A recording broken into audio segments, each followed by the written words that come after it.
গুমের সরাসরি নির্দেশ দিতেন খোদ শেখ হাসিনা, বাকিরা ছিলেন সহযোগী। এমন অভিযোগ এনে শেখ হাসিনা সহ ১৩ জনের বিরুদ্ধে বিচার শুরুর আবেদন জানিয়েছে প্রসিকিউশন।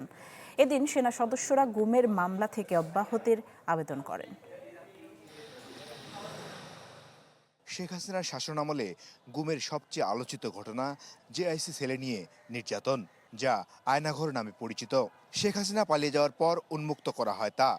আরএফএল গিজার মানে চটজলদি পানি গরম, বিদ্যুৎ বিল 20% কম। আরএফএল গিজার, উষ্ণ পানির পরশ। এ ঘটনায় রোববার ৩ সেনা সদস্যকে হাজির করা হয় ট্রাইব্যুনালে। তাদের উপস্থিতিতেই অভিযোগ গঠনের শুনানি শুরু করেন চিফ প্রসিকিউটর। এ সময় চিফ প্রসিকিউটর বলেন, গুমের সরাসরি নির্দেশ আসত শেখ হাসিনার কাছ থেকে, যা বাস্তবায়ন করতেন তারিক সিদ্দিকী সহ কিছু সেনা কর্মকর্তা। মূল নির্দেশটা আসতো সবসময় শেখ হাসিনার কাছ থেকে। যখন শেখ হাসিনা সরাসরি নির্দেশ না দিতেন, সেই জায়গাগুলো শেখ হাসিনা তার সামরিক উপদেষ্টা তারিক সিদ্দিকী, যিনি তার ছোট বোনের দেবর, তার মাধ্যমে নির্দেশ দেওয়া হতো। Tariq Siddiqui DGFI, army, RAB, police সবার উপরে ক্ষমতাধর ব্যক্তি ছিলেন। তিনি শেখ হাসিনার পক্ষে কমান্ড করতেন কাকে কখন গুম করতে হবে, কাকে হত্যা করতে হবে, কাকে বন্দি রাখতে হবে, কাকে কখন ছেড়ে দিতে হবে। এ সময় চিফ প্রসিকিউটর শেখ হাসিনা, তারিক সিদ্দিকী, সাবেক ডিজিএফআইয়ের 4 মহাপরিচালক সহ 13 জনের বিরুদ্ধে অভিযোগ গঠন করে বিচার শুরুর আবেদন জানান। সম্মিলিতভাবে সবাই তারা একটা অপরাধ, ফৌজদারি অপরাধের সাথে সম্পৃক্ত, যেটাকে আমাদের আইনের ভাষায় বলা হয় জয়েন্ট ক্রিমিনাল এন্টারপ্রাইজ। সম্মিলিতভাবে এই অপরাধটা তারা করেছেন।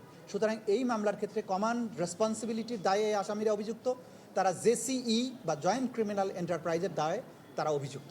আমাদের দাখিলীয় 3টি ডিসচার্জ পিটিশন শুনানি করব এবং সেই শুনানিতে আপনারা দেখবেন কেন এই আসামি 3 জন নির্দোষ, সেটা ওই শুনানির সময় বুঝবেন এবং আমরা আশা করি মাননীয় ট্রাইব্যুনালও বুঝবেন এবং আমরা ন্যায় বিচার পাবো ওই দিন বা ওই যেদিন এই পিটিশনের উপর আদেশ প্রদান করা হইবে। পরে গুমের ভুক্তভোগী আমান আজমি অপরাধীদের শাস্তি চান। আশা করি কোনো নির্দোষ ব্যক্তি যেন শাস্তি না পায়, কিন্তু কোনো অপরাধী যেন ছাড়া না পায়, এবং যারা প্রকৃত অপরাধী হুকুমদাতা তারা যেন দৃষ্টান্তমূলক শাস্তি পায়। ভবিষ্যতের জন্য বাংলাদেশের ইতিহাস, পৃথিবীর ইতিহাসে এটা একটা নজির হয়ে থাকবে। গুমের অন্য একটি মামলা 14 ডিসেম্বর ফের শুনানি হবে, যেটিতে টিএফআই সেলে নিয়ে গুমের অভিযোগ রয়েছে। মাসুদুর রহমান, চ্যানেল 24, ঢাকা।